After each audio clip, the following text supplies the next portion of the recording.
कि क्या बुद्ध 40-42 वर्षों तक सतत बोलते रहे और सारा एशिया बुद्ध से प्रभावित हुआ, सारा एशिया आंदोलित हो उठा, सिर्फ भारत को छोड़कर। तो या तो कसूर बुद्ध का हो या कसूर भारत का हो, बुद्ध का तो कसूर हो नहीं सकता। हां, अगर कसूर इसको ही कहो तो बात और, तो उन्होंने सत्य को जैसा था वैसा ही कह दिया, सीधा सीधा कह दिया, नग्न कह दिया।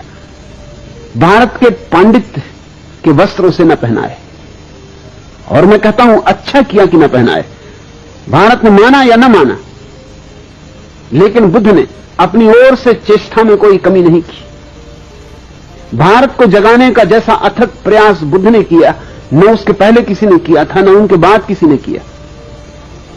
और मैं तुमसे कहता हूं, सत्य के रास्ते पर असफल हो जाना असत्य के रास्ते पर सफल हो जाने से लाख दर्जा बेहतर। बुद्ध की असफलता में भी राम और कृष्ण की सफलता से कहीं ज्यादा मूल्य। बुद्ध एक ही तो बगावती पुरुष है। भारत के जीवन में अगर कहीं कोई नमक है तो वो बुद्ध के कारण, थोड़ा कुछ स्वाद है तो बुद्ध के कारण, नहीं तो भारत बिल्कुल बेस्वाद होता। क्यों बुद्ध को नहीं सुना जा सका? कई कारण है। पहला कारण तो भारत के पंडित हैं, पुरोहित हैं, उनका जाल पुराना, कोई 10,000 साल पुराना। और बुद्ध जैसा व्यक्ति जब भी कहीं पैदा होगा तो पंडित और पुरोहित उसके विपरीत खड़े हो जाएंगे, क्योंकि उसकी चोट उनके पूरे धंधे को ही तोड़ने लगती। उसकी चोट में उनकी मूर्तियां गिरने लगती, उनके मंदिर भूमिसात होने लगते, उसकी चोट में उनके शास्त्र उखड़ने लगते, उसकी चोट में लोग जागने लगते और देखने लगते कि पंडित तो केवल दुकानदार है, व्यवसायी, शोषक। उसकी मौजूदगी में साफ दिखाई पड़ने लगता है कि पंडित तो केवल बासी बातें दोहरा रहा है, तोते की तरह दोहरा रहा है, क्योंकि बुद्ध की मौजूदगी में तुलना हो सकती। पंडित बुद्ध जैसे व्यक्ति को क्षमा नहीं कर सकते, असंभव है। उनके निस्त स्वार्थ इसके विपरीत है। और दुनिया में पंडितों और पुरोहितों का इतना बड़ा जाल और इतना लंबा जाल और कहीं नहीं। ये भारत का दुर्भाग्य है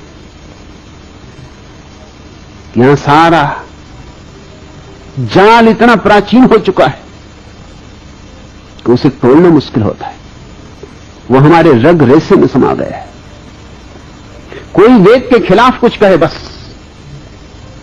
न तुमने वेद देखा है, न तुमने वेद पढ़ा है, न वेद से तुम्हें कुछ लेना देना, लेकिन कोई वेद के खिलाफ कुछ कहे, बस झगड़ा खड़ा हुआ। तुम सुनने को राजी नहीं। भारत में आज भी लोग कहे चले जाते हैं कि वेद ईश्वरीय है, ईश्वर ने रचा है। बड़ी हैरानी की बात मालूम पड़ती। पढ़े लिखे लोग, सुशिक्षित लोग, विश्वविद्यालयों में पढ़ाने वाले लोग भी यही मूर्खतापूर्ण बात कहते हैं कि वेद ईश्वर ने रचा है। और जरा वेद को कहीं से भी तो उलट कर देख लो तो तुम्हें साफ हो जाएगा कि ये बातें ईश्वर ने कैसी रची होंगी। हर वेद की ऋचाओं का जो अध्याय है उसके पहले ही ऋषि का नाम दिया हुआ है कि किस ऋषि के ये सूत्र है,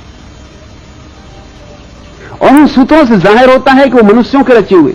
कोई ब्राह्मण कह रहा है कि इस साल हे इंद्र देवता मेरे खेत में अच्छी तरह वर्षा करना, मैं खूब दान दक्षिणा दूंगा, यज्ञ करूंगा, तुम्हें खूब सोमरस पिलाऊंगा। अब जरा सोचो, क्या ये भगवान लिखेगा? भगवान का खेत और मेरे खेत में वर्षा ठीक से कर देना, ये तो किसी आदमी की ही बात हो सकती है। ये तो इतनी साफ है कि किसी बच्चे को भी समझाने की जरूरत नहीं। और मामला यहीं खत्म नहीं होता। मेरे खेत में ज्यादा वर्षा करना और पड़ोसी के खेत में वर्षा हो ही ना, तो चढ़ोतरी खूब चढ़ाऊंगा। ये तो और भी बात बिगड़ गई। ये तो मानवीय भी ना रही, अमानवीय हो गई। और मेरी गऊओं के थन में दूध बढ़ जाए और पड़ोसी की गऊओं के थन का दूध बिल्कुल सूख ही जाए, ये ईश्वर कहेगा? ईश्वर का कौन पड़ोसी? सब गऊएं उसकी, सबे भूमि गोपाल की, सारी भूमि उसकी। कौन सी मेरी और कौन सी तेरी? वहां भी मेरा तेरा चल रहा है। तो बुद्ध ने यही कहा कि वेद कोई ईश्वरी शास्त्र नहीं है, कोई शास्त्र ईश्वरी नहीं, सब शास्त्र आदमियों ने रचे। और आदमियों में कई तरह के आदमी, कुछ तो आरिफों में रचे हैं जिन्होंने जाना शायद वहां कुछ सत्य की दूर की ध्वनि सुनाई भी पड़ जाए, मगर ये गऊओं के थनों में दूध बढ़ जाए इसकी प्रार्थना करने वाले लोग आरिफ नहीं हो सकते। ये मेरे खेत में ज्यादा वर्षा हो जाए और पड़ोसी के खेत में ज्यादा वर्षा न हो, ये आरिफ नहीं हो सकते। बुल्ले शाह ऐसी प्रार्थना नहीं कर सकता, कबीर ऐसी प्रार्थना नहीं कर सकते, बुद्ध ऐसी प्रार्थना नहीं कर सकते। बुद्ध ने तो अपने शिष्यों को कहा कि तुम जब ध्यान करो और ध्यान में जब तुम आनंदित हो उठो, तो ध्यान की पूर्णाहुति हमेशा इस बात से करना कि मेरे ध्यान से जो भी आनंद मुझे मिला है समस्त प्राणियों में बढ़ जाए, समस्त प्राणियों में बेशर्त बढ़ जाए, मेरा ही न रह जाए, क्योंकि जो मेरा रहेगा तो मर जाएगा और जो सब में बढ़ गया तो बच जाएगा। बांटने से बढ़ता है, रोकने से घटता है। एक आदमी ने बुद्ध से जाके कहा था कि आप कहते हैं तो करूंगा, इतनी भर आज्ञा चाहता हूं कि मेरा जो पड़ोसी बहुत दुष्ट, उसको छोड़ के मैं कह सकता हूं कि सबको मिल जाए। मुझे जो आनंद मिल रहा है ध्यान से, पड़ोसी को छोड़ के सारे जगत को मिल जाए, पशुओं को, पक्षियों को, पौधों को, पहाड़ों को, जिसको कहो, मगर ये मुझसे ना हो सकेगा कि इस दुष्ट को मिल जाए, इसको भर छोड़ने की आज्ञा दे दे। बुद्ध ने कहा उसके छोड़ने में ही सब गड़बड़ हो जाएगी, क्योंकि मैं वही मन तो बदलना चाहता हूं जो दोस्ती और दुश्मनी की भाषा में सोचता है, जो अपने और पराये की भाषा में सोचता है, जो मैं और तू के भेद में सोचता है। उस पड़ोसी को तो पहले मिले फिर और सबको मिले, ऐसा तू ध्यान करना। ध्यान जब आए और आनंद जगे तो कहना पहले मेरे पड़ोसी को मिल जाए और फिर सबको। पड़ोसी को पहले मिलनी चाहिए, पड़ोसी है, तेरे से आनंद की धारा बहेगी तो पहले तो उसी को छुएगी, फिर औरों को छुएगी, फिर दूर चांद तारों को छुएगी, और तू कहता पड़ोसी को ही ना मिले तो फिर धारा बहेगी ही कैसे? यही अड़चन आ जाएगी, यही पत्थर पड़ जाएगा। वेद ने जो कुछ कहा है वो आदमी की कामनाएं हैं, आदमी की वासनाएं हैं। बुद्ध ने कहा कि वेद मनुष्य कृत है, और वो भी बहुत साधारण मनुष्यों द्वारा निर्मित है, जिनकी कोई महत्वपूर्ण बातें भी नहीं। कहीं कभार भूल चूक से कोई वेद में सूत्र मिल जाता है जो प्रशंसा के योग्य है, 1%, इससे ज्यादा नहीं। 99% तो कूड़ा कचरा है। इस बात को सुनते ही पंडित नाराज हो गए, और पंडितों का पूरा जो आयोजन था सारे जगत को ग्रसित किए हुए, उसने बुद्ध के खिलाफ जिहाद छेड़ दी। इसलिए बुद्ध को सुना नहीं जा सका, शायद मुझे भी नहीं सुना जा सकेगा। कोशिश करूंगा, कोशिश कर रहा हूं, मगर मुझे इसकी बहुत फिक्र भी नहीं, और बुद्ध को भी इसकी बहुत फिक्र थी, ऐसा मत मानना। जो सुन सकते हैं वो सुन लेंगे, जिनके काम का है उन्हें मिल जाएगा, जिनके पास थोड़ी बुद्धिमत्ता है वे पी लेंगे। और बुद्धुओं के लिए क्या किया जा सकता है? फिर वो भारतीय हो या गैर भारतीय हो, बुद्धू तो बुद्धू। और इस देश में बुद्धुओं की लंबी परंपरा है, लंबी श्रृंखला है। भारत जैसे मरना ही भूल गया है, और चूंकि मरना भूल गया इसलिए लाशें रह गई। मरना भूल गया इसलिए पुनरुज्जीवित होना भी भूल गया। बूढ़ों को मरना चाहिए ताकि बच्चे जी सके। इस देश में बूढ़े जिंदा हैं, इसलिए बच्चे तो पैदा नहीं हो पाते, या होते हैं तो बूढ़े ही पैदा होते।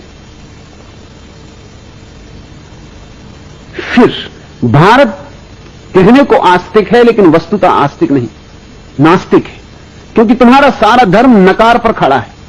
यह छोड़ो, यह छोड़ो, यह छोड़ो, यह नकार है। संसार असत्य है, माया है, छोड़ो। घर गृहस्थी माया है, छोड़ो, भागो। ये जो भगोड़ापन है ये नकार है, और जहां नकार है वहां नास्तिकता है। तो हमारी आस्तिकता ऊपर से ओढ़ी हुई राम नाम चदरिया है, भीतर कुछ और चल रहा है, बाहर हम कुछ और ओढ़े बैठे हुए। बुद्ध ने हमारी चदरिया छीन ली और कहा कि पहले अपनी असलियत देखो, क्योंकि असलियत में ही क्रांति हो सकती है। पहले अपने जीवन का सत्य समझो तो ही तुम्हारे जीवन में क्रांति हो सकती है। और अगर उस सत्य को नहीं देखा तो तुम थोथे आस्तिक बने रहोगे, मगर गहरे में तो तुम नास्तिक ही रहोगे। असली आस्तिक होने के पहले व्यक्ति को नास्तिकता की अग्नि से गुजरना पड़ता है। जिसने नहीं कहना ही नहीं सीखा वह हां क्या खाक कहेगा, उसकी हां में बल नहीं होगा, उसकी हां नपुंसक होगी। बुद्ध ने नास्तिकता से गुजरने का पाठ दिया, बजाय इसके कि भारत उनके पाठ को सीखता, भारत ने उन्हीं को नास्तिक करार दे दिया। मैं भी तुमसे यही कहता हूं कि पहले नास्तिकता की तलवार से काट डालो सारे अंधविश्वास, सब पाखंड, गिरा दो सब जंजीरें, तोड़ दो सब अंधकार, और जब नास्तिकता से तुम सब सफाई कर चुको तो फिर तुम बीज बो देना फूलों के। उनसे जो फूल खिलेंगे वे आस्तिकता के होंगे। जैसे कोई बगीचा बनाता है तो पहले पत्थर साफ करता है, जमीन गोड़ता है, जड़ें निकालता है, घास पात उखाड़ता है, ये नास्तिकता का काम है, और फिर बीज बोता है, फिर फूल आते हैं, वसंत आता है।